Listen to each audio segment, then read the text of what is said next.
Welcome everybody to a new season of The Critic on Camera, no longer called Belasinine 957, The Critic on Camera, and welcome to an edition of Toilet Bowl Month.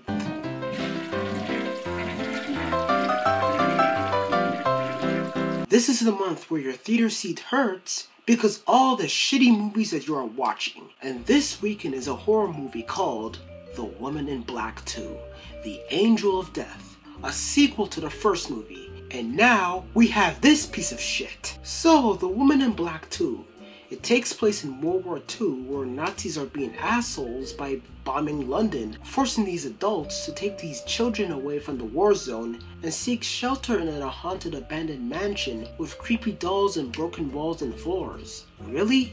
That's your solution? Why don't you just take them to jail instead, full of murderers and rapists, if you're gonna be that dumb? So the ghost, the woman in black, terrorizes everyone, and that's your story.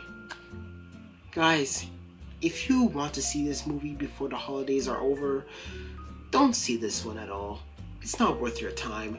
Go see Birdman, The Hobbit, Into the Woods, or whatever, but not this piece of shit.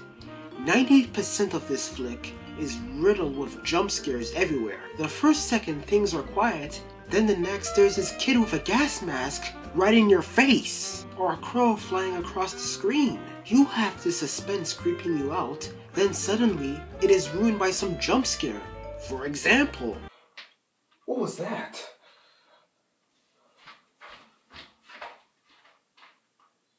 Fuck around in the pussy! Last year we had the scariest movie, The Babadook. The monster in The Babadook is something that will be stuck in your head. It looks very creepy, and it doesn't rely on jump scares. But in this movie, however, it's all over the place. There are jump scares there, and there.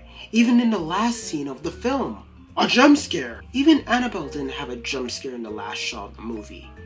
There were like 2 or 3 creepy scenes in this movie, but overall, it's just boring. However, I gotta give some props to the acting, it's pretty good. The main lead, Phoebe Fox, tried her best in this movie, and she had to try all her might to make us satisfied. But not even some of the characters can save this movie. Who takes children to a haunted house? Children are dying, and there's this one character who doesn't believe that there's a ghost. Oh, and there's this one scene where the lead saw the ghost for the second time. Now let me ask you a question. If you saw a ghost right in your eyes, what would you do? A. Run the fuck away. B. Chase it. And that's what she does. Dumbass movie. Don't watch this film. It's not scary. It's just boring.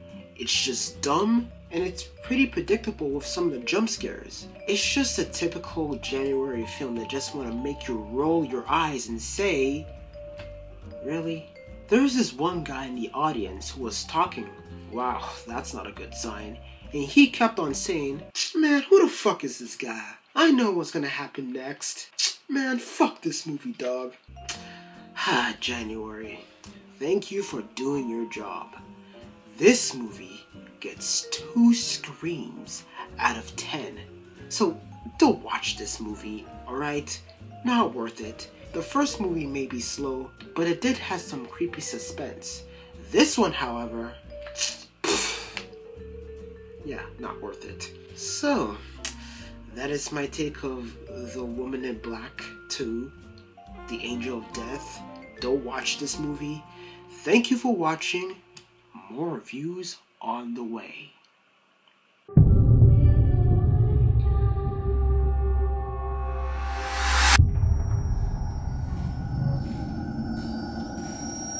Tom, are you in here?